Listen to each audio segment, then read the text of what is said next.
গুৱাহাটীৰ দিছপুৰ লাষ্ট গেটত অগ্নিকাণ্ড এক বিশেষ খবৰ আজি নিশা প্ৰায় 10 বজাত গুৱাহাটীৰ দিছপুৰ লাষ্ট গেটৰ এটি লজত সংঘটিত হৈছে এক অগ্নিকাণ্ড আৰু এই অগ্নিকাণ্ড সংঘটিত হৈছে দিছপুৰ লাষ্ট গেটৰ MLA হোষ্টেলৰ পিছফালে থকা অতিথি নামৰ লজটোত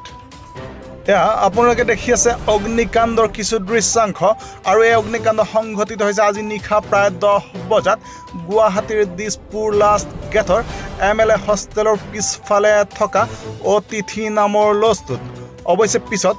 ঘটনাস্থলীত উপস্থিত হয়হি অগ্নি নিৰ্বাপক বাহিনীৰ বাহন আৰু তেওঁলোকে নিৰ্বাপন কৰিবলৈ সক্ষম হৈছে অতিথি নামৰ লজটোত সংঘটিত হোৱা অগ্নিকাণ্ড অৱশ্যে এই অগ্নিকাণ্ডৰ ফলত হোৱা ক্ষয় ক্ষতিৰ সবিশেষ এতিয়ালৈ জানিব পৰা হোৱা নাই আৰু লগতে জানিব পৰা হোৱা নাই এই অগ্নিকাণ্ড সূত্ৰপাত হোৱাৰ প্ৰকৃত কাৰণ হয়তো সবিশেষ তদন্তৰ পিছতহে পোহৰলৈ আহিব এই অগ্নিকাণ্ডৰ সবিশেষ কাৰণ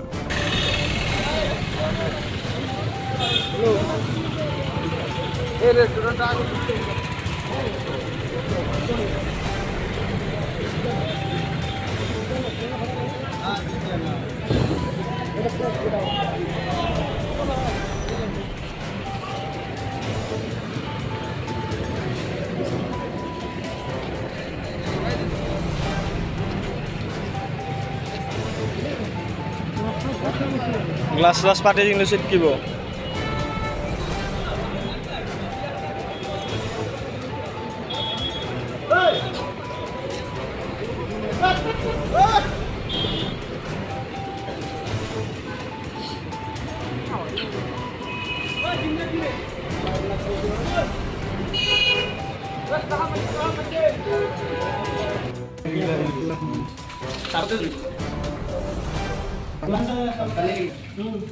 Dahil namun di sana nih lagi.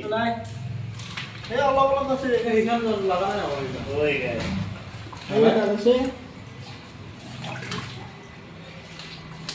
Asal-asal boleh ini salah lagi. গালি দিছে না পুরা মালিকে মালিকে কিবা কৈছে না নাই কোনে তে বলতো Kali ya, দিছপুৰৰ পৰা Kankan Kalita report news time 3